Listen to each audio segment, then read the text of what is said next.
Hello guys, আসসালামু আলাইকুম। কেমন আছো তোমরা সবাই? আশা করি ভালো আছো। শুরু করছি নতুন একটা ব্লগ। তো আজকে ঘুম থেকে উঠেই দেখলাম একটা পাখির বাসা। তোমাদের একটু জুম করে দেখাইলাম, যদিও ভিডিওতে বোঝা যাচ্ছে না। তারপরে আম্মু বললো মাংসগুলো একটু ধুয়ে রেডি করে দাও রান্না করার জন্য। মাংসগুলো ধুয়ে দিলাম আম্মুকে, তারপরে আমি রান্না করে দিলাম। এই মাংস রান্নার ভিডিও তোমাদের পরে দেবো। তো আর তারপরে একটু ছোলা রান্না করে নিলাম ইফতারের জন্য। মশলা টশলা দিয়ে ভালো করে কষালাম, যেমন করে আর কি ভুড়ি কিংবা মাংস রান্না করা হয় ওভাবে আমি ছোলা রান্না করি, তাহলে টেস্ট অনেক ভালো হয়। তো এই যে দেখো, ফ্রিজে ডিপে এভাবে ছোলা রেখে দিবা সিদ্ধ করে একদিন, তাহলে অনেক কাজ কমে যাবে। আলুগুলো এভাবে সিদ্ধ করে নর্মালি রেখে যেতে পারো, পরে এভাবে হাত দিয়ে ম্যাশ করে দিয়ে দিবা ছোলাতে, হয়ে গেল ছোলা রান্না। তারপরে যে মশলাগুলো বাকি ছিল ছোলা রান্নার পরে, সেগুলো আবার ডিপ ফ্রিজে রেখে দিচ্ছি। এই যে পেঁয়াজ রাখছি, আদা রসুন যা যা লাগে আর কি সব কিছু ডিপে রেখে দিচ্ছি। পেঁয়াজের ওপর অবশ্যই একটা প্লেট বা কিছু দিবা, না হলে কিন্তু পুরো ফ্রিজ গন্ধ হয়ে যাবে। এখানে আবার তোমাদের দেখাচ্ছি যে ছোলা রান্না কিভাবে রাখছি আমি। বাইরের আবহাওয়াটা একটু দেখো, বাইরে কিন্তু অনেক তীব্র রোদ, গরমও পড়ছিল বেশ, মনে হচ্ছিল রোজা লেগে গেছে। প্রথম যখন রোজা থাকি এরকমই মনে হয়, বারবার ক্ষুধা লাগে, কিন্তু ধীরে ধীরে 2-1 দিন গেলে তখন আর কিছু মনে হয় না। তো একটু পরে মাংসটা নেড়ে দিচ্ছিলাম, যে মাংসটা তখন রান্নার জন্য চাপাইলাম। কপাল জোড়ো কেন আপনার? আপনার বেয়াদবের জন্য, ওদের জন্য তারটা দেখেন গাইজ। আর কি নিয়ে এত ন্যাকামো দেখা? ও এই সেই বোম, এই বোম ফাটে আমার ভাই থইছি না, নে ফাটা একটা।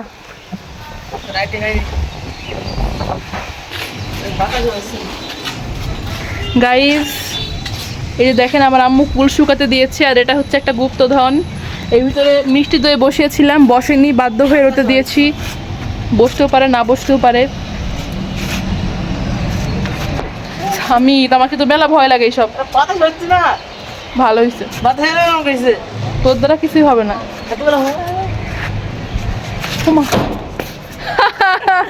মোল্লাদের মসজিদ না, এত আস্তে ফুটলু কেন তোর বোম? আর বোম এরম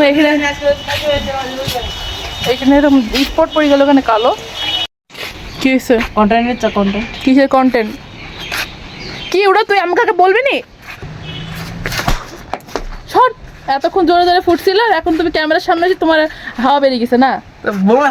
ওটা কি মালুই হয়ে গেল। এটা এখন আজ নারকেলের খোলা বলি বলি মন থাকে না।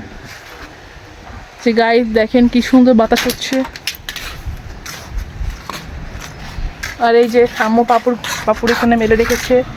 এই পাপড় কখন করলাম আম্মু?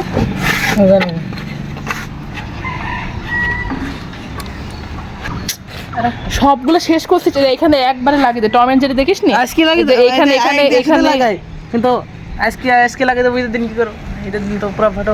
এই দিন কটন কিনে আসবো, এমনি তো 500 পাওয়া যাবে।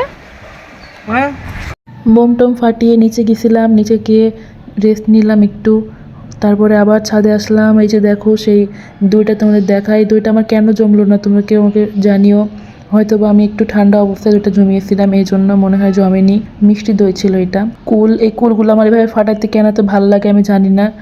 আর এই হচ্ছে পানির ট্যাঙ্কি, মেহেরপুর পানির ট্যাঙ্কি। আমার অনেক ছোটোবেলা থেকে স্বপ্ন যে আমি এই ট্যাঙ্কির উপর উঠবো, দিয়ে এখান থেকে আমি নিচে দেখবো কেমন লাগে, কিন্তু এটা সম্ভব হয় না। আর ছাদের উপরে পাখির খাবার জন্য একটু পানি রেখে দিয়েছিলাম। 2টা শালিক পাখি এসে সেই পানি খাচ্ছিল। আর তারপরে আমি আবার নিচে চলে গেলাম, মানে 3 তলায়। এসে আমি ইফতার রেডি করার জন্য বসে পড়লাম।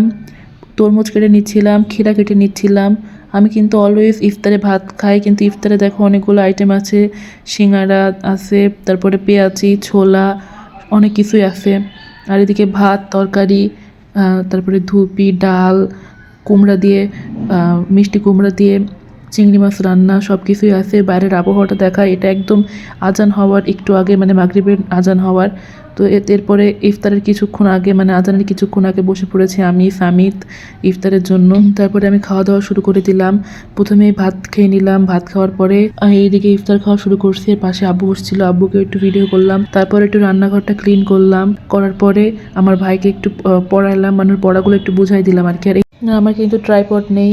তো আমি ভিডিও করতে অনেক অসুবিধা হয়, তো আমি ইউটিউব দেখে একটা ট্রাইপড তৈরি করে দিয়েছি বোতল কেটে। আর এই যে দেখো আমার ভাইকে পড়াচ্ছি, এভাবে রুটিন করে পড়ায় ওকে। ওকে পড়ানোর পরে আমি কয়েকটা পিঠা বানিয়ে নিলাম। এগুলো ঝিনুক পিঠার রেসিপি সামনে আসছে, কামিং সুন। তারপরে আমি একটু আপুকে ডাকলাম, বললাম যে চলেন আমরা একটু লুডো খেলি। আপু তারাবি পড়তে আসে আমার সাথে। এটুকুই আজকের মতো ভিডিও, আর থ্যাঙ্কস ফর ওয়াচিং।